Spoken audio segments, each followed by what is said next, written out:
Les compléments des verbes d'action. Dans cette vidéo, nous allons voir les caractéristiques des compléments des verbes d'action. Puis, nous verrons comment ils se nomment et ce que signifient ces noms. Enfin, nous observerons quelques astuces qui permettent de ne pas les confondre. Alors, tout d'abord, les caractéristiques. Eh bien, la première est la suivante. Les compléments des verbes d'action sont des fonctions grammaticales. Cela signifie qu'ils entretiennent une relation avec d'autres mots de la phrase. Pour trouver la fonction grammaticale d'un mot, je dois observer les autres mots de la phrase. Je ne peux donc pas connaître la réponse à l'avance. Prenons l'exemple suivant. Lucas mange une salade. Pour connaître la fonction grammaticale de une salade, je suis obligé de regarder Lucas et mange. Je ne peux pas donner la réponse au pif.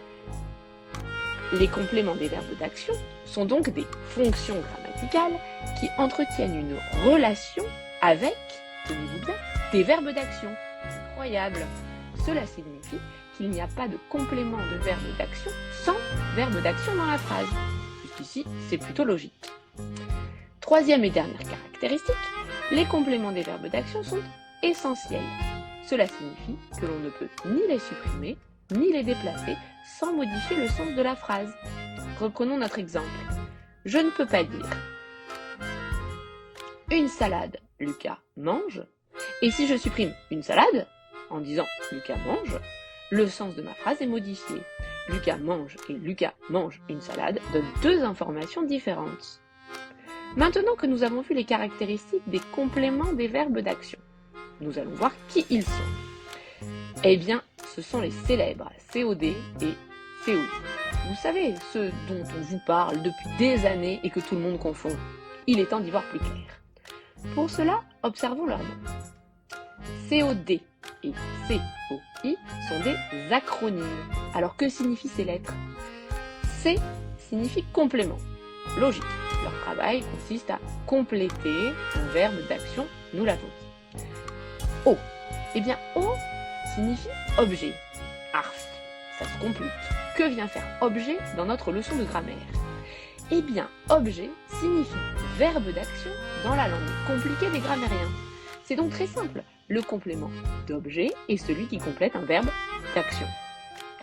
Et qu'en est-il du D et du I de COD et COI? Ils signifient respectivement direct et indirect. Le premier, le COD, est relié directement au verbe d'action, ça veut dire qu'il est collé, tandis que le COI est relié indirectement au verbe d'action parce qu'il y a une petite préposition qui vient s'intercaler entre eux. Donc, si je dis Lucas mange une salade, vous voyez que une salade est collée au verbe d'action mange, donc un COD. En revanche, dans Lucas parle à son chat, vous observez que son chat complète bien le verbe d'action parle, mais il est séparé de celui-ci par la préposition à. Il est donc relié indirectement. Bon, nous venons de voir la théorie.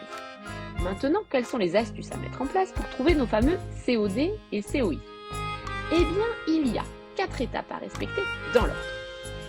D'abord, je dois chercher une fonction grammaticale. Donc, je lis attentivement la consigne donnée. Est-ce qu'on me demande de chercher une fonction grammaticale ou autre chose? Si c'est autre chose, je laisse tomber les COD et les COI. Ensuite, deuxièmement, je cherche s'il y a un verbe d'action dans ma phrase. Parce que s'il n'y a pas de verbe d'action, il n'y a pas de COD et pas de COI, puisque souvenez-vous que CO, ça veut dire qu'il complète un verbe d'action. Pas de verbe d'action, pas de COD, pas de COI. Troisième étape, je pose la question quoi, ou qui, ou à quoi, ou à qui, ou de quoi, ou de qui. Mais attention, après le verbe d'action, et seulement après le verbe d'action. S'il y a une réponse à ma question, il y a un COD ou un COI. S'il n'y a pas de réponse, eh bien, il n'y en a pas. Dernière étape, je m'arrête, je respire un grand coup et je regarde si mon complément, celui qui a répondu à la question, est collé au verbe d'action, dans ce cas ce sera un COD, ou s'il est séparé de celui-ci par une préposition. Si c'est le cas, nous avons un COI.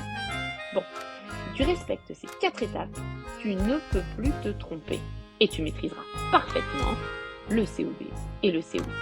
Désormais, tout est clair. À toi de jouer. Et si tu as des questions, n'hésite pas à me les poser. created using Powtoon.